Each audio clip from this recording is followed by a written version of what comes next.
So we're here in Lucca in Tuscany. It's June and very, very hot. We're in the middle of a heat wave, so obviously my thoughts turn to Philip Larkin as ever. Brought my copy of High Windows, actually although I've got High Windows with me, whenever I'm on a journey it's the Whitsun Weddings I think of, and every time we get sat down in the plane, in the seat, or on the train or in the taxi, I always think of all sense of being in a hurry gone, like Larkin getting on his train in Hull. And walking around Lucca, you can't help but think about High Windows, the poem itself. You know, just these beautiful tall buildings, and you know, the blue sky, that endless blue sky that you can see. And we could have talked about Solar, a poem to the sun, like a prayer almost to the sun, especially this week where we've had like unusually high temperatures across Europe and back in the UK. But what I'm going to talk about is the poem Cut Grass from High Windows, because it's a June poem, and it just brings a bit of Englishness to Italy for me, so I'm going to read it.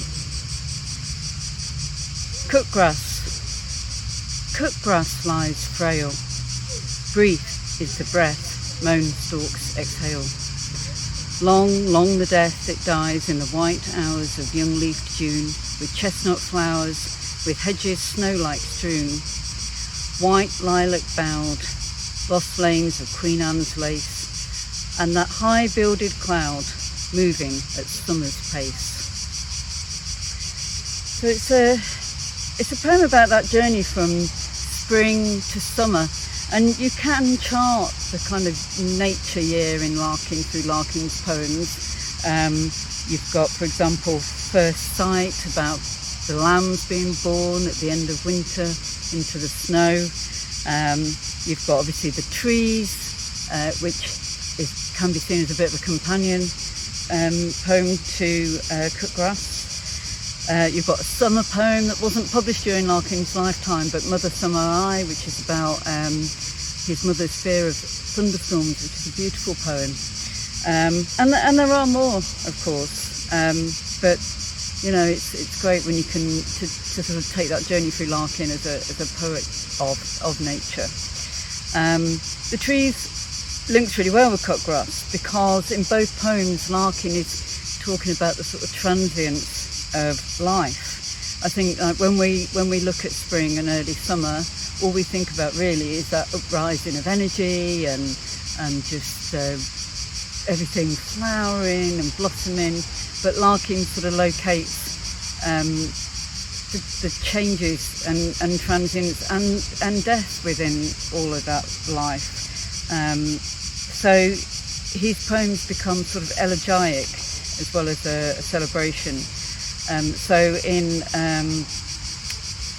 Cut Grass, you've got the opening sentence, brief is the breath, moan stalks exhale. So he imagines those stalks. He says they're frail. These cut stalks of grass are frail, and frail is very much a human characteristic. It's what we apply to people, and perhaps older people that are unwell, but he applies it to stalks of grass here.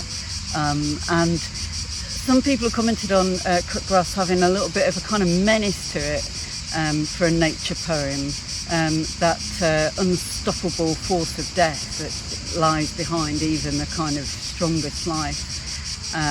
The long, long the death it dies in the white hours of young leaf June. And you've got this mixing up, if you like, of the seasons and senses. So you've got the hedges that are snow-like strewn, with white lilac and the Queen's Anne lace. And white lilac and Queen's Anne lace, in particular cow parsley, it's one of the sort of most quintessential English flowers that you get across every hedgerow. You know, to some extent almost a weed, but you know, when you see them, you know you're in England, you know you're in the summertime.